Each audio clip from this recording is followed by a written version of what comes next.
गुरुवे गौरचन्द्राय राधिकाय तदाले कृष्णाय कृष्णभक्ताय तद्भक्ताय नमो नमः वंशकल्पतरुभ्यश्च कृपासिन्धुभ्येव च पतितनां पावनेभ्यो वैष्णवेभ्यो नमो नमः।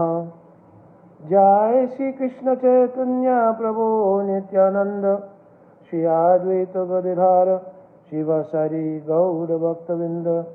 हरे कृष्ण कृष्ण कृष्ण हरे हरे, हरे Ram Ram Ram Hare Hare. My Dandavat Pranam devotees of Vaishnava Gurudev, Srila Prabhupada, our Guru Vargas. So I'm going to answer a couple of questions today. I have kind of dealt with these things in the past, and Didi, for you and for your community, there I wanted to go ahead and answer a couple of the things that you asked about, only because I know that you're very sincere in your practice, and devotees, they are also very serious about understanding bhakti and growing in bhakti. So to the level best, I will try to answer the questions. But I mentioned before that I'm not so keen for having discussions about the secular world.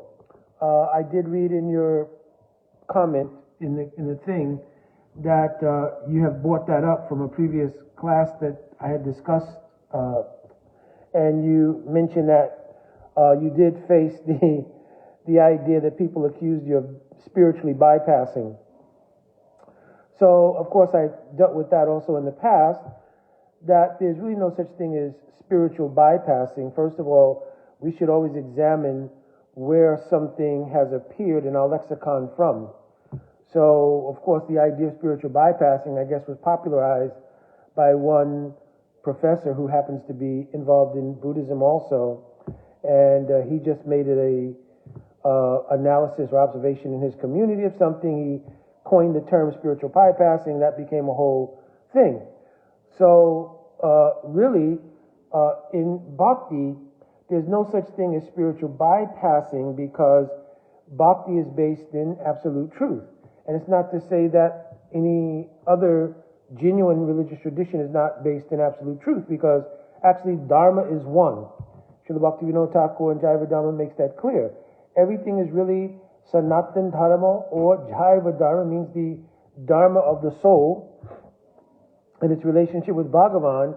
They're just various iterations and progressions in that relationship. So there really isn't anything but the absolute truth. So when we present something, we're just presenting the absolute truth. Now, can somebody have a relative perspective on the absolute truth? They certainly can. They certainly can. And the nature of the material world and material conditioning is such that what may be revealed as absolute truth to someone, right, according to their spiritual practice, may in fact remain relative to someone who's not doing that spiritual practice. So that's just the way the ball bounces, so to speak, because spiritual life is a life. It's a absorption in a life, and that life produces a certain level of unfoldment in the consciousness. And so what is realized or experienced by somebody who's practicing spiritual life may not be realized by somebody who's not practicing spiritual life, partially practicing spiritual life, etc., etc. So we say the word absolute truth because in our sastric experience, Haribol Ganga Didi, according to our experience related to Sastra, it is absolute as truth. But we have to acknowledge people may be having various relative experiences in relation to that.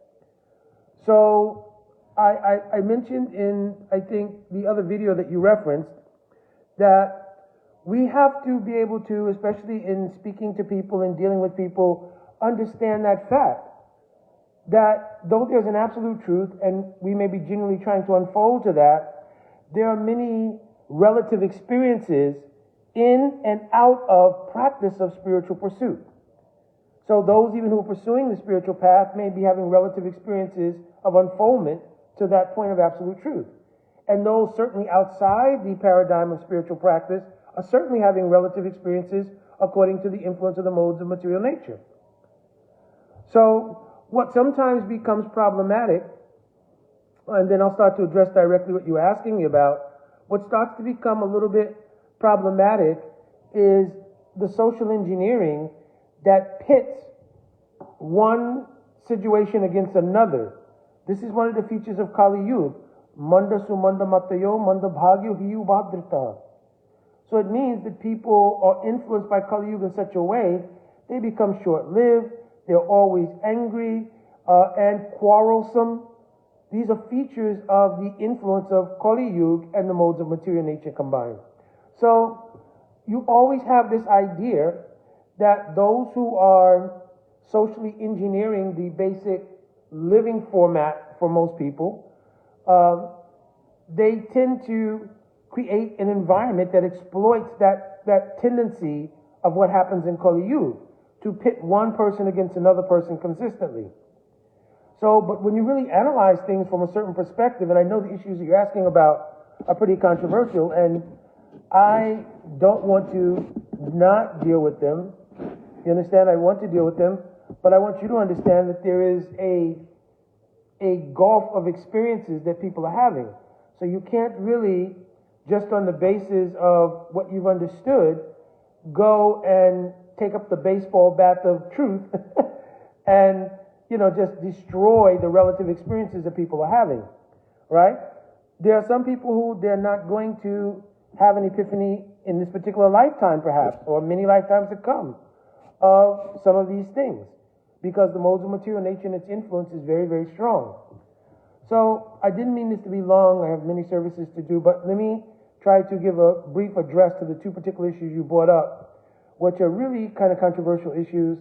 And, sometimes I'm a little reluctant to get involved in them only because any kind of misconstruing of something I'm saying can lead to a whole, sort of thing.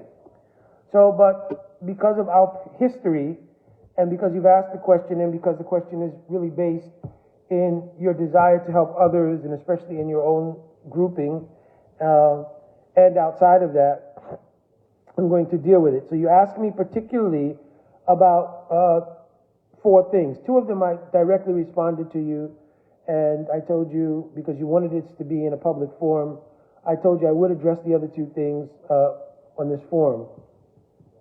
So one thing you asked me about was the whole idea of abortion. And the things that you've read that Al Srila Prabhupada has said about abortion. On the other hand, conversations you've had even with devotees about abortion and their particular perspective, and how that relates to the socio-political dynamics of pro-choice and pro-life, etc., etc. So, in a nutshell, taking that subject matter first, anybody who's existing in the material world, who has a material body, has come through the life process. To abort something means to do away with whatever that thing is, or to abandon that thing, right? To abandon something or to destroy something, right? Or to dismiss oneself from something.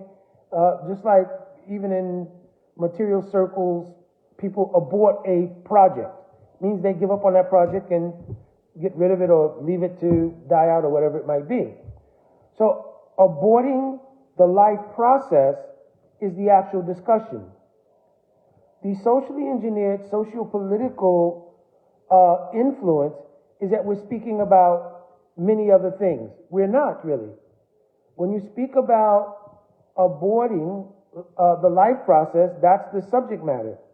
So now, obviously, from a spiritual perspective, we know that especially the human life is a facility in which the possibility to understand the actual nature of our identity, our real identity, spirit, soul, and the nature of God and the relationship is possible. That possibility doesn't necessarily exist within the animal consciousness though there are miraculous things we've seen in the pastimes of Mahaprabhu, etc., but in the normative arrangement, that's not possible really in the animal consciousness. But in the human consciousness, the ability to understand oneself and understand God is possible. Jiva Goswami, when he was describing 21 qualities of the soul in Paramatma Sandarbha, he mentions one of the qualities as Shashmai Swayam Prakash. Shashmai Swayam Prakash means that the soul has the ability to illuminate itself and illuminate other things for understanding. Shashmai Swayam Prakash. So this is a quality in the soul. And when the soul enters into the human category, it's endowed with the ability to function in that paradigm, Swashmai Swayam Prakash, to understand itself, to understand what is God, to understand what its relationship is, and to understand the relative experiences around itself. So that experience of the Atma, or the soul, can only happen within the course of the life process playing out. So there's an embryonic stage of the life process, then there's different stages of life process, then there's the birth process, etc. But it's a continuum. It's not that there's somehow or another not a life process present, and therefore a decision can be made to abort it or stop it, and then there's a place at which time this life process becomes more valuable or it's less valuable at a certain period of time. So when that becomes a discussion, then anybody sitting down sensibly in that discussion, not browbeating each other about the righteous positions that each inherit, but rather having an open and honest discussion, most anyone who has any degree of compassion would say yes to abort a life process, the very process from which I came and you came, and we're having this discussion. To abort that process, yes, it's wrong. Could there be circumstances under which that may happen? Everything, even when you give a description of pure bhakti, Anya Bila Sita Sunyam Jnana Karmadi Anavritam. The suffix ita, Anya Abilas Sita. So this suffix ita means under a special condition, it would not be against the principles of pure devotion, right, to have another desire, because the verse is Anya Abilas, Sunya, don't have another desire. But this suffix ita means except under a condition where your own life may be threatened. You understand? Or in the case like the example is given in Sastra of Draupadi, because in Vedic culture, for any lady, her chastity is almost concomitant with her life. To lose your chastity, everything, is almost like death itself. Right? It's explained in many places in Sastra. So it gives the example that Draupadi's appeal, "Oh Govinda, save me," right, is not contrary to bhakti. It's not her own self-interest at this point becoming adverse to bhakti. But it is natural that one seeks self-preservation. So when you start speaking about aborting the life process, if the mother's life was in danger, that would be a particular circumstance. You understand? If it causes danger to the existence of the mother. You understand? So obviously, in the idea of aborting the life process, that would be the only exception. You understand? Of course, some people bring up, and again, this is a really delicate topic here, rape or incest.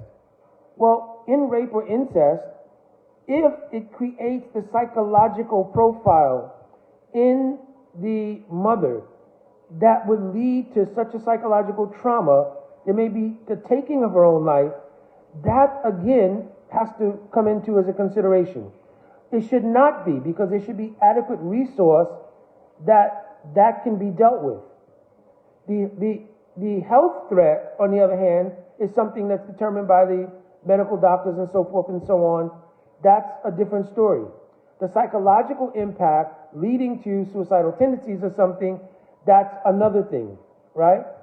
So, but outside of that, the wanton, frivolous, I don't want to say frivolous because I'm sure it's a very deep emotional consideration, right? Because I've actually spoken to young ladies about this, and it's a very deep emotional consideration. But the idea of the choice to abort the life process for my own individual reasons, that has to be dealt with according to what is the truth. The aborting of a life process, right, for your own purposes outside of the imminent threat to your own life, that is sastrically sinful, and it's also humanly not good. You understand? How Srila Prabhupada, of course, addressed that. Right? So it is an extremely painful situation for a lot of people to have to make choices like that. But also, I think if there was more spiritual input, and I don't think there's any lack of faith-based groups doing that. But I think if there is more and more of that, and first of all, more and more of spiritual consciousness in general, where circumstances don't arise that you have unwanted pregnancies, right? Even in Bhagavad Gita, Arjuna addressed this as a concern. Well, what will happen if we kill all of the fathers and elders here? Then wouldn't that create Varna Sankara, an unwanted population? Because unchastity will become prominent and the lack of protection by elders and so forth and so on. Would that not create a circumstance like that? So this is a consideration, that actually by having the influence of spiritual life present due to elders and families and so forth and so on, it allows the basis for making proper choices around the use of the sexual energy, because that's a big part of it. The sexual energy, like everything else in the world, is intended for the service of Bhagavan. If you read in Srimad Bhagavatam, it's described there that the ability to derive pleasure from the sexual relationship between men and women, it was designed actually to create an impetus for procreation. Because if that pleasure element was not there, there would be a reluctance to procreate. Because outside of that element, everything else about procreation, especially just in the sensual world, so to speak, has nothing to do with our own personal enjoyment. So it's only that basis, right? Of course, in Vedic times, there was a great enjoyment in producing progeny, right? But the normative idea around that is that people are looking for self-pleasure. So Bhagavatam says if that particular element had not been placed in the material sensory arrangement, then maybe people would not procreate. So it's a very special arrangement by Bhagavan to stimulate or give impetus to procreation. And that's the seva, because that seva allows souls to come into the world to have the opportunity and chance to experience the possibility of coming in contact with elevation of their consciousness, or as a continuum for those who've already started it in a previous life. So that's the purpose. So when that becomes lost and the purpose simply becomes self-enjoyment, and in the midst of that self-enjoyment, sometimes the decision-making process goes awry, and as a result of that, an unwanted pregnancy comes about. If there's the idea that you can simply by choice abort the life process, that's not good. So I think in a civil conversation about the actual issue, because sometimes the issue by social engineering is conflated with other things. For instance, normally when you see this discussion couched, it's not couched as a discussion on the aborting of the life process. It's couched as the ability of somebody to make personal choices about health care. So anybody would say, well, listen, no, I don't want anybody interfering with my ability to make choices about my life or about my health care. So as soon as you change the nomenclature and you change the framework of the discussion, you're now not discussing anymore what naturally compassionate people would easily be able to reconcile. You're not doing that anymore. You've now elevated the discussion and conflated the discussion to something regarding what's not really truly being talked about, which is, can somebody interfere with personal choices in life and my personal freedom to make those choices? And especially around my own health care. Because here the discussion is not health care. Nobody's discussing whether somebody should seek out the optimum situation for their health. The discussion is essentially about aborting the life process. That's what the actual discussion is. So it's not a matter of, because there's nowhere else in the life process that this discussion would come up and anybody would say, oh yeah, it's okay to abort the life process. We just feel the person's not viable, right? They're not doing anything in society, so let's do away with them. No, because certainly our legal system, everything else, you'd be charged with homicide, etc., etc. Even when they tried to do the whole end of life voluntary suicide, that was not ultimately legally allowed because we considered that no, even a person has come to a position where they don't seem viable in terms of material function, we still don't allow the ending of their life or the aborting of their life. I personally obviously had a career in law enforcement, and I did have experiences of having to counsel someone away from suicide. Right? So you have to, realize that obviously it's not the legal issue here, but it's the human issue that I'm trying to speak to someone about the value of their life. And that whatever momentary or even accumulated moments of distress have come about, is it really worth giving up your life? Because you have power in that life to make changes that ending it won't solve. Obviously on the job, I have to curtail how I'm speaking about karma and these sort of things, but I would frame my conversations when I had to be called out to do that in such a way as to make people realize the value of their life and even the relative loving experiences they have in this world. We know from a devotional perspective that in this world there's not really so much love, there's only the reflection, perverted reflection. But still, on the basis of even the perverted reflection of love, many people can see there's a value in the continuum of life. I may be struggling with something. I may have been very much pained by a particular circumstance, but the carrying on in life is worthwhile. Right? So we don't agree, my point here being that we don't accept the aborting of the life process at any particular phase. So why would we, in the genesis of the life process, consider that that's, somehow or another an interference with a choice rather than a human quality, right? A human quality would be, no, that life should have a chance, right?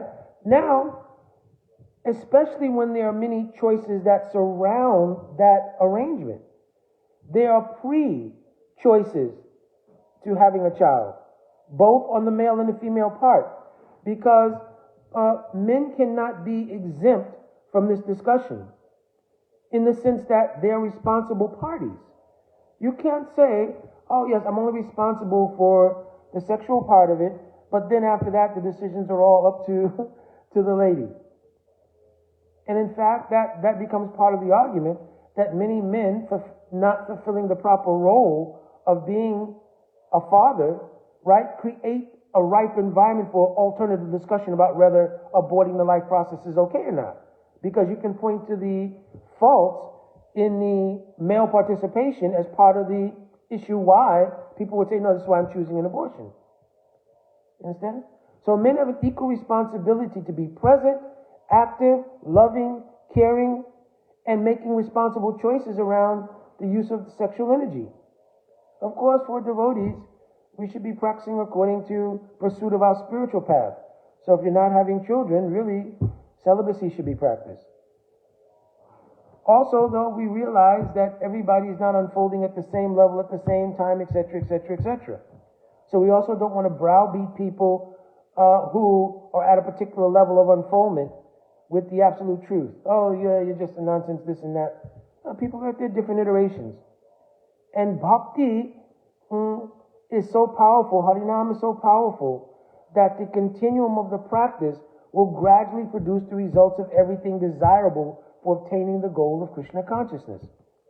You understand? So we should be encouraging, not debilitating to people's faith.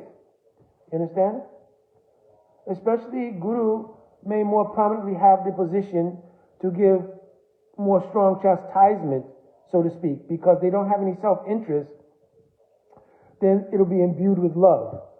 If we're not free from self-interest ourselves, our ability to give counsel or chastisement to people can become problematic, because our own self-interest, our own admixture of envy and that and everything else will also become part of that influence of how we're trying to correct someone. So we should simply be a good example, have loving affection, and only speak to the point of people's digestibility of what we're saying. Guru, on the other hand, has the ability to penetrate the heart, because their correction, reconciliation, chastisement is filled with only love for that sishya. Understand? Love for that disciple. So, back to our issue. So any sensible conversation on this issue, and you yourself, when you're presenting it, Didi, and your associates, right? You have to be able to have that. You have to be able to sit down in a mood of compassion to understand the delicacy of the issue and everything else. Because we're not just hateful, right? Oh, they're just people full of sin and this. No, we're not like that. We're discussing someone's particular karmic unfoldment in a particular level. So you want to make a positive input in their conscious process. I remember I was speaking to a young lady, and this issue came up, and, she was very sort of quiet and withdrawn during the conversation. And so one of her friends was encouraging her, you should speak up, you should speak up. So in the session we were having, I mentioned, yeah, for sure, you should definitely speak your mind. It's a free space here for expression, right? There's not judgment here, because the idea is that we're not making judgments, we're making progress. And progress means to situate a person in a position that they can go forward. If I did something foolish and injured myself, when I get to the doctor, I don't expect to get browbeat about the stupid thing I did to cause the injury. I expect the bedside manner of, here's how we can go forward to heal. So, Braj Mohammed, well, I'm sorry. Yeah, this is a different iPad, and sometimes the sound gets a little muffled in here, and I don't know what that comes from. I don't know if it's where the microphone is situated or what. And on the microphone, it's saying that it's picking up. So I've been tolerant of this. I probably have to go back to using the other iPad. So I'll check into that, but thank you for letting me know, Prabhu. So I encouraged that young lady to speak up, and she just mentioned that she had previously had an abortion, like 2 years prior to being in that session. So she was feeling a sense of, well, will this, regenerate a bunch of guilt in me and so forth and so on. But then, as we went on with the discussion, she saw that the atmosphere was about discussing the moving forward, not the rehashing of that experience, but moving forward to understand what is the value of the life process, to understand the spiritual context in which human life is valuable. Its most highly sought value is in spiritual pursuit. Right? Prahlad Maharaj told that even though the material body has so many faults, it has one great quality. That's that in the material body, one can pursue spiritual life. Tad api adruvam artadam. It has an artha. That artha is that it can realize itself, realize God, realize our relation. These are the actual purposes of the human existence. So when we even have this discussion in general, we want to frame it, and we're not really discussing the pros and cons of either the conflated issues that come along with it. We're discussing the life itself and the value of that life. That's the real discussion. The discussion is not the conflated issues around, left and right issues on, how you can have a choice or not have a choice, or it's not about health care. You understand? It's about life. So we have to keep it, first of all, in perspective, to have an honest discussion, right? Not a conflated socio-political discussion.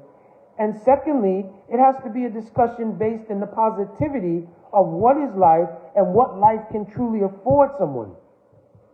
You understand? Now, obviously, there's many socio-economic concerns, and people bring that up in the discussion. But, you can kind of say, well, listen, this is where, we need to have discussions on how to help those things not have the option or opportunity that will aborting the life process is the option to fail socioeconomic factors dealing with procreation. Because that's an argument that's brought up. That after a child is born, people fail to do the socioeconomic things to maintain that child, etc. But there's no dearth of money. We know that, right? Other than that, you wouldn't have situations where people can afford billions of dollars to pay somebody to play with a ball. We pay people billions of dollars, literally over the course of lives, it depends, right? Millions of dollars at least, to play with various sized balls, right? Basketballs, footballs, golf balls, right? So it's not that socially there's not the ability to adequately economically take care of children who are born. If the mother is incapable and the father is not capable, right? Certainly it should be the responsibility of mother and father. But there is no dearth of money. It's just the priorities are skewed. But that's Kali Yuga, right? So anyways, hopefully this was helpful about discussing that particular issue, right? The other issue that you brought up was about the whole gender issue and trans issues and LGBTQ, etc. issues. So, I think I have discussed this before. Again, in a civil, non-judgmental discourse, you'll find that there is so much common understanding. And it's only when conflated, socially engineered elements are attached to that issue does it become volatile. You understand? Because people, what they do is they conflate social politics and all these other things with a particular topic. So let's take the topic, take it out of that bowl of sociopolitics, and just put it on the table as a simple discussion. In a simple discussion, everybody is actually carrying an individual karmic package, which is composed of two features. One is their prior material influences and their prior spiritual influences. These two things are a constant propulsion in a person's life from one life to another. Right? In Bhagavatam, this is clearly mentioned, Karmana Daivana Natrena Jantra Deopapatye. So, Karmana Daivana Natrena, your previous material samskars or impressions, and Praktanaka Adunaki Chasti Yasat Bhakti Vasana, and the samskars you have in spiritual life, impressions. They're coming like two tracks as the propelling element in your movement, along with the particular impressions you acquire in this life, how you are navigating things. Now, everybody has an individual karmic package or portfolio. So, for instance, if somebody, based on their previous material impressions, comes into this life space, and in this life space, their sexual orientation is objectively one thing and subjectively another. In other words, somebody comes and they objectively present as female, but subjectively identify as male. Right? That's a karmic situation. Right? Because we cannot take that the basis of psychology is the absolute vision by which we analyze things. We have to go that, no, everything has its spiritual basis. So the spiritual basis refers to karmana, daivana, and natrena. What happens is the result of karma. Karma simply previous material impressions. And then, of course, bhakti, impressions of samskars, is a separate track. So, some people have that, some people don't have bhakti impressions, right? So we're dealing primarily with their material impressions. Either way, what karmic package or portfolio they have is the culmination of those things, along with what influences they're presently getting. So if a person has the objective presentation of one gender and subjectively identifies as another, then all of the studies of Mooney or Money or whatever his name was and other people who came up with all these different theories about gender studies, that doesn't actually address the actual issue. The actual issue boils down to pretty simplistic things. One is a person is having an objective experience and a subjective experience. That's what's happening. And everybody has them. Everybody. Somebody has the objective experience that is synthesized with their subjective experience. Oh, I was born, this Atma this time was born into a male body and subjectively identify with that male body. Nobody's the body. That's the first thing, right? Nobody's actually the body, right? Because you'll really run into psychosis when you start trying to figure out, you know, a man my size, 280 something pounds, over 6 foot tall, who aspires to be a 12-and-a-half-year-old girl in the spiritual world, right? So just, you know, not making fun of it, but giving perspective that we're inhabiting these bodies, you understand, based on karma and the collection of our bhakti influences, right? So in the realm of the karmic influences, it very well may be that I'm born into a male body and subjectively and objectively identify with it.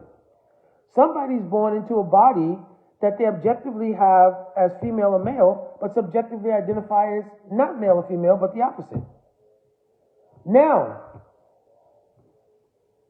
in the social interaction, because this is the issue, because other than that, there will be no problem, because people say, okay, this is what I identify as, this is what I... Boss, what would be, that would be the end of the discussion. Is in any way, form, or fashion that opposed to bhakti? No. Because the soul is the element which approaches bhakti. It's not the physical body. It's the soul. Now, are there elements around your material dealings that can impact bhakti? Yes. Yes. Because no matter what you identify with this body, there are certain principles of dharma that have to be followed. You understand? So to follow those dharmic principles, if you have an objective presentation is one thing and a subjective presentation is something else, there can be conflict with that. But I was very quick to tell, I was talking to one very dear friend of mine, and the discussion came up, you know, more or less that, well, if you're heterosexual, in other words, if you have the same objective and subjective identification and you marry someone else with the same objective, subjective identification and you come together, then that sex life is all good. No. It's all good if it's service to Bhagavan. And the essence of service to Bhagavan, as Srila Prabhupada mentioned, all of our acharyas mentioned, is sex for the purpose of procreation. Now, I already mentioned earlier that we're not browbeating people for their gradual unfoldment. Sexual energy is very powerful. And we're not browbeating people who are going through the iteration in bhakti growing. Right? You're not, oh, you're still having sex or you're nonsense, so forth and so on. We already saw that drama play out in our society also. And sannyasis criticizing grihastas and all these different... So we're not going down that road. Right? No. Wherever somebody is their unfoldment is between them, Gurudev, and Krishna. Right? But we can guarantee that in the continuum of sincere practice of bhakti, then your spiritual identity will manifest. That's what we can guarantee.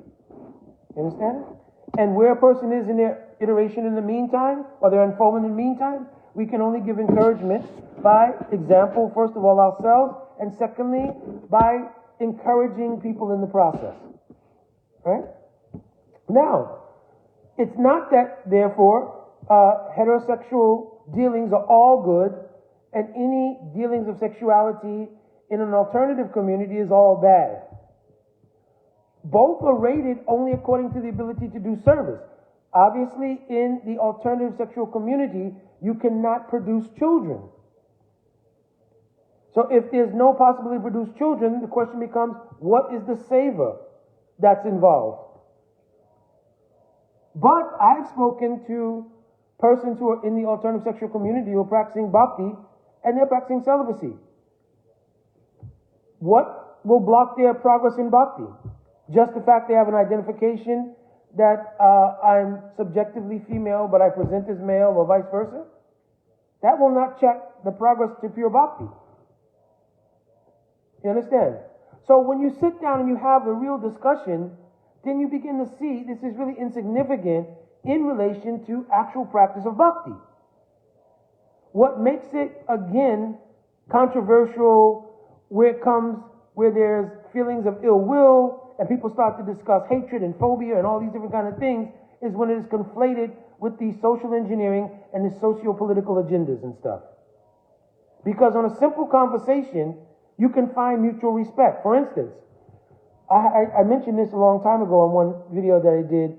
A former work colleague is a bishop in a church, and this issue came up in one of their bishops' meetings. And he called me because he said, hey, what's the Hare Krishna thing on this? Right? Because he knows I was a devotee, and they had some appreciation for the perspective of bhakti on various issues. So he called to ask me, and I told him, well, listen, because then he said the issue became not that the person had alternative sexual identification, but they wanted to use the facility according to how they subjectively identified. And that was what became an issue in the church. So I mentioned to them, if you sat down and you had a discussion, and you really made the discussion based on mutual respect, right? That would be a basis under which anybody who's sincerely trying to reconcile something would want to talk, right? You want to be respected, right? What you're doing is you're asking that your subjective experience can be respected, right? Would not the same person who wants their subjective experience to be respected not want to offer respect to someone else's subjective and objective experience? In other words, if you're speaking to someone and they tell you, oh, well, I identify like this, and their objective presentation to you is opposite of that, right? Then you can say, oh, that's fine. That's fine, because you can't change their subjective experience. But do you have to give up your objective experience in order to respect their subjective experience? It should not be like that. This is my objective experience. And the fact that I'm having an objective experience is not axiomatically a phobia or hatred for your subjective experience. And if you respect me like you want me to respect you, there's a reconciliation.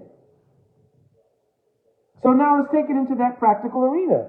So if you objectively are presenting as male, but you subjectively identify as female, would you not want to respect the objective experience of other females who have to use that space? Is that wrong? Or are they having phobia or hatred for you because they're having an objective experience inclusive of discomfort and being in a space that's normally reserved for objective experiences and subjective experiences of being female? For you to be in that space in a position which would be uncomfortable regarding exposing of your body, so forth and so on, would that be not being disrespectful of their experience? They are not necessarily phobic or exhibiting hatred towards your subjective experience because they have an experience of their own. And in a real sit-down discussion, void of the socio-political, socially engineered dynamics, that would come out. So certainly there could be, so let's say that person who subjectively has some feeling of not being secure in using a restroom that is representative of their objective experience.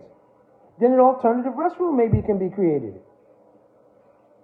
But that's how you reconcile or show mutual understanding and respect. And in terms of bhakti, we all follow the rules and regulations of bhakti according to Shastra. Whatever your situation is. whatever your situation is. So illicit sex, of course, in Shastra it mentions in Grihastha life, there are different categories of what's considered illicit sex. I'm not going there. One devotee posted, I've seen that in Dharma Shastra as well, that there are different grades of what is considered illicit sex life in Grihastha ashram. But I wrote back to that devotee, why did therefore our acharyas, and you could look from Jiva Goswami Pad and Bhakti Sundarbha to Al Srila Prabhupada, Al Srila Gurudev, they expressed that illicit sex meant sex outside of marriage, one, and two, not for procreation. Why did they do that? Because in relation to bhakti, self-interest is not anya abhilasita sunya. So they're preaching the highest ideal of pursuit of bhakti. And your self-interest in self-gratification, right, would not be anya abhilasita sunya. Therefore, if there's a seva involved to Bhagavan, then it is a seva. And in the Grihastha ashram, the seva of producing children or giving facility to other souls to enter into the world, especially for those who are practicing devotion, you create a portal by which those who have bhakti samskars can come into the family of a Vaishnava. Therefore, Bhaktivinoda Thakur had 13 children. So it's not sex is not the issue here. The issue is what kind of seva vritti is involved. What kind of intention of seva is involved. And if there is no intention for procreation and it's simply for my enjoyment, then that's the process of gradual unfoldment in bhakti. That's all. That's the gradual unfoldment. In the stages of Anushtita bhakti, the influences of Kam can be very strong. And therefore, in a wedded arrangement, a person may satisfy that. But, of course, the result of that may be having children. So even if your prominent desire is not having children, but you're in proper grihastha ashram and you're having a relationship, realizing the fact that a child may come and you're responsible, then that's not the highest ideal, but it is still in the matter of seva. It still carries the quality of seva vritti. When it is exclusively based around my enjoyment, and I'm purposely not trying to have a child, that's the growth process in bhakti. So we're not condemning that either. We're saying you'll have to evolve. Right? That our acharyas have said the highest ideal is when there's anya abhilasita sunya. No other desire except Krishna's kalyan, anukulyena Krishna anusilanam. But we realize, realistically, there's an unfoldment process. So again, we offer nourishment to the inspiration to practice rather than condemnation and judgment that simply debilitates faith and may cause a person to give up. In fact, if you study the history of the breakup of the Gaudiya Math, a great deal of it was in the Samadhi Leela of Srila Bhaktisiddhanta Saraswati Thakur. There was a great deal of pressure now to maintain standards for many brahmacharis living in the temple who didn't have the inspiration of that contact with Srila Bhaktisiddhanta Saraswati Thakur. And so now, not being as evolved as maybe others, they succumb to many of their desires to be married and so forth and so on. And some began to leave the mat and so forth and so on. So that's a whole history there, the whole, how the Gaudiya Mat sort of imploded, so to speak. But then again, and this is a separate subject matter, but if you look all the way back to the time of Sriman Mahaprabhu, the three sons of Advaita Acharya also had a different opinion. So the idea that in the absence of an Acharya, or in the case of even Mahaprabhu's Leela, you can get the rising of situations that produce a kind of seeming implosion, like in the Gaudiya Mat. All of a sudden, the leading personality there, I'm not going by name, ended up leaving. That caused a whole upheaval, and it caused many splits, and all the different mats developed from that. But then when you look at it in a larger view, many stalwart devotees appeared from that, who in their natural humility would have always remained in the background. Al Srila Prabhupada, right, emerged from the implosion of Gaudiya Mat as well, because he had the order from Srila Bhaktisiddhanta Saraswati Thakur to come to America. but also Srila Bhakti Daita Mara Maharaj, Srila Bhakti Rasa Kshira Maharaj, Srila Bhakti Pramod Puri Goswami Maharaj, Srila Bhakti Vaibhav Puri Goswami Maharaj. So many high class of Vaishnavas, right? They then went out to execute the order of their guru. You understand? So my point here was, how to manage how we deal with people in the process of unfoldment. We don't want to discourage people, but we want to encourage them by doing Harikatha, being an example ourselves, etc. That gives inspiration to people. Making a judgment and browbeating people about where they are in their unfoldment, that's not helpful. And again, I mentioned earlier, because we don't have complete freedom from self-interest, whatever lack of purity in that regard is in us will spill out into our browbeating of that person. And therefore they won't catch the essence of love. You understand? They won't catch the essence of love, but they'll catch only the negativity that's coming forth. Understand? Of course, if you have a very loving relationship with someone and they have faith in you, then there may be possibility. But outside of that, it could be difficult. Right? Rupa Goswami described the elements of Vaishnava interactions. He described Guyamakiti Prichati. If somebody confides in you and you have the ability to, based on their faith in you, to give good counsel and inspirational counsel to help them in bhakti, very, very good. But just either having general sessions of radical honesty and everybody catharting, but nobody, no high class of pure Vaishnava is there necessarily, then a lot of times that could lead to debilitation of faith. Because then it just appears, well, I'm struggling, but they're also struggling, and I got my baggage and they got that. So we don't want to do that. So my original point around this, I don't want to get too far off topic, is in dealing with this particular issue, then we need to realize the nature of a person's karmic package and karmic portfolio, and our real work, our real purpose is inspiring ourselves and others in the process of bhakti. So Didi, for yourself and for your group, you're doing yeoman's work first of all, but for you and also for, I can't remember Didi's name, but her and her husband, who are doing a lot of preaching also.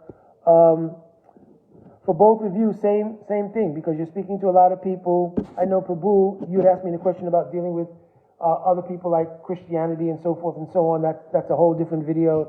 But in terms of what you asked me for this video, hopefully this was helpful.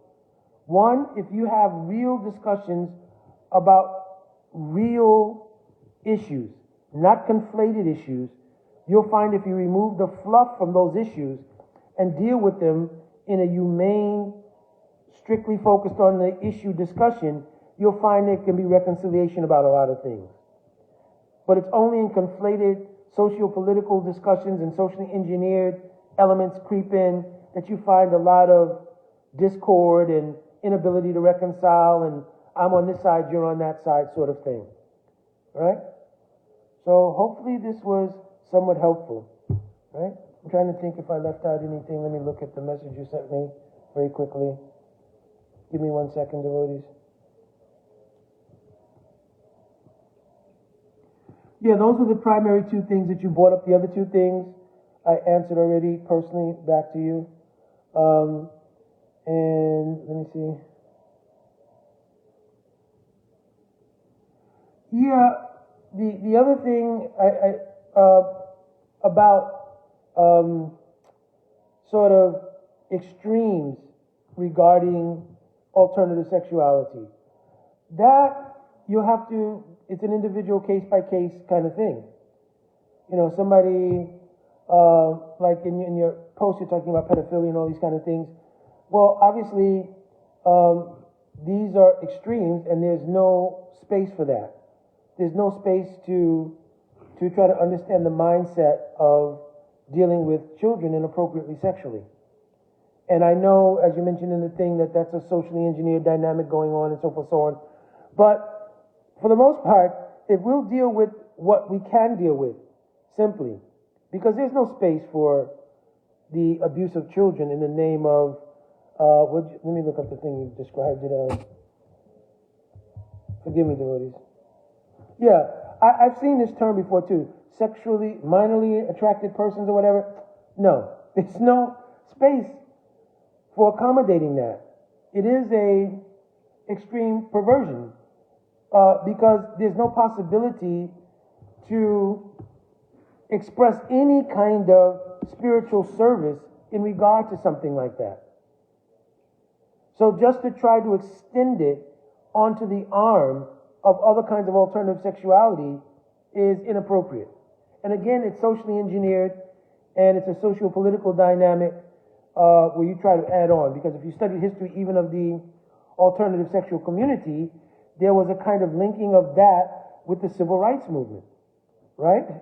And then, sort of in the socio-political dynamics, sometimes one thing piggybacks onto another thing to find, validation. You understand? So, but of course, I think I expressed enough about how to sit down genuinely with anybody in the alternative sexual community, or for those in the alternative sexual community, those in the heterosexual community, and just deal with it according to the reality that everyone is having karmic experiences, objective and subjective experiences. And it's not a phobia or hatred or ill will to respect somebody's particular experience. Because you also asked me, I just saw in there, you also asked me about the pronoun thing. Actually, if somebody says, okay, I'll address you by certain pronouns, that's their individual choice. But for somebody, that may be an imposition on their objective experience. And you can't demand that. You can't demand it. You can say, oh, okay, that's no problem. I know who I am or whatever, and be happy with that. But you can't demand somebody else abandons their objective experience to validate your subjective experience. And when you really couch things like that, any rational person would understand. Yeah, I'm asking for respect for my subjective experience. Would I not be willing to give that to someone else's objective and subjective experience? It's that simple. And as far as bhakti is concerned, in the pure practice of bhakti, everything is laid out. And it is not dependent on your race, creed, color, sexual orientation, or anything else. Bhakti is bhakti. You understand? And in any of those categories where there's violation of the principles of bhakti, it's violation of the principles of bhakti. You understand? It's not built into the fabric because I have a certain karmic portfolio.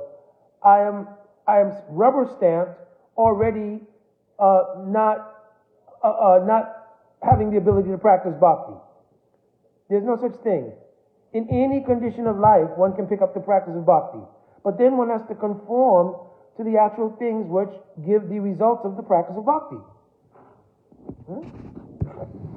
All right, I don't want to extend this too much longer. My Dandavat Pranam to all the devotees here.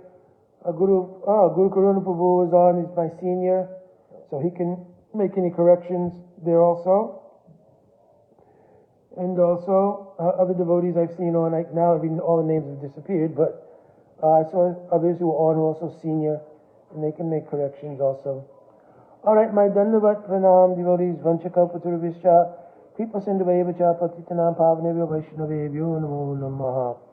So also, I'm not going to make this a permanent part of the Harikatha files or the question and answer files, because one, I've dealt with it before, and I'm reaching out especially to a particular community of devotees who are preaching, and they were asking about this and wanted me to make another video for their community. So that's in part why this happened.